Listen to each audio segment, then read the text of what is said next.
Welcome back. So your child might be coming home with a good amount of homework. Sometimes it's a little ridiculous. But anyway, getting it done doesn't need to be a struggle. Dr. Rebecca Jackson has strategies for parents that they can use to understand what your child's homework behaviors are telling you and tips for survival. What is the best way as parents that we can help? Because yelling at them, getting on them, I know that doesn't help. I think one of the first things is creating a routine and trying to make it a positive routine. The kids just spent 7 hours in school, close to 8, holding still, trying to pay attention. Recognize that. Give them some downtime before we ask them to re-engage and refocus. So let them have a snack, let them run around and move, and then have them re-engage for productive time. But give them some downtime and fun time first. Apparently, the way our children are reacting to homework can say a lot about maybe what they're going through and they're dealing with internally. Can you walk us through a few behaviors and what do we do?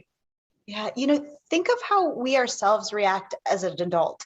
I don't want to do things that I don't feel good at. I'm not good at softball. So if you ask me to come play a softball game, the answer is going to be no. And I'm going to do anything and everything I can to get out of doing that. Our kids are the same way.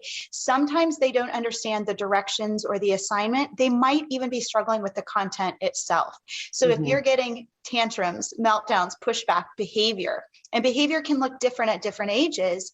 But if you are getting any of those behaviors, watch a little more closely and spend some time with them. Maybe you can help them review the directions to make sure they understand the assignment, or watch to make sure that they're appropriate with the curriculum level. Are they understanding it? Are they engaged?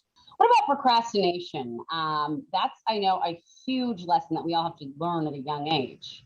It is. And like you said, learn at a young age and apply for the rest of our life. When we're asked to sit down and do something like write an essay or do math homework, it requires resources from our brain and body in order to do that. So if I'm tired and I've got the choice of laying on the couch and watching television or doing math homework, I'm going to choose the thing that requires less energy and effort in order to accomplish the task.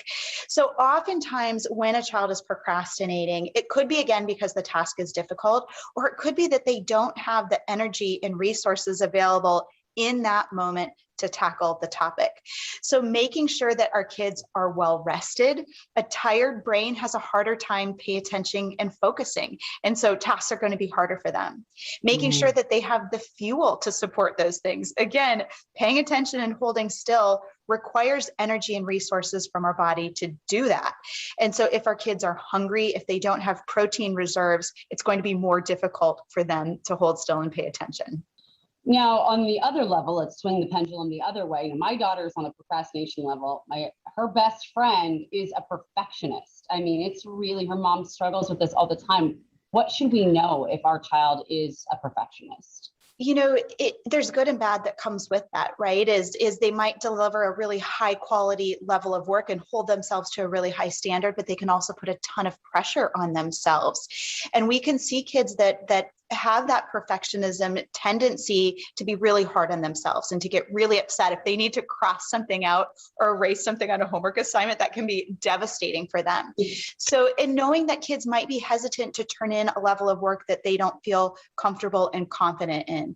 So always giving them the space and grace to say, you know what, we all make mistakes. It's okay. It maybe won't change their wiring and how they feel, but reinforcing that on this assignment, it's the answer that's important, not how it looks, or on this assignment, it's a handwriting assignment, how it looks is important. So telling them what they should focus on and allowing them to be okay making mistakes, and knowing that if they're not turning in homework and they have that tendency, maybe they didn't finish it, or maybe they're not feeling proud and good about what they've completed. Everything you say has this kernel of truth that as a parent, I know to be true, but never really thought of. Before we let you go, how can we motivate our kids?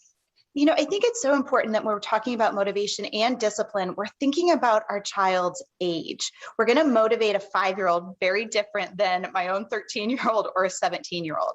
So we want to dangle a carrot for our kids. We want to motivate them and have them working towards something, but keeping their age in mind. The older a child is, the further out you can delay that gratification.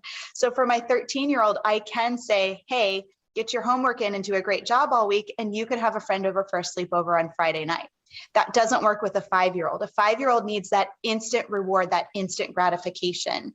And so with that younger child, rewarding with something as simple as personal time with you. Maybe you're going to go play catch with them or play their favorite game. Kids love undivided attention. Young kids love undivided attention from their parents. Again, we might need to motivate the older ones a little different, but keeping in mind their age for how you're motivating and dangling that carrot and that reward to celebrate what they've accomplished is important. Such great advice.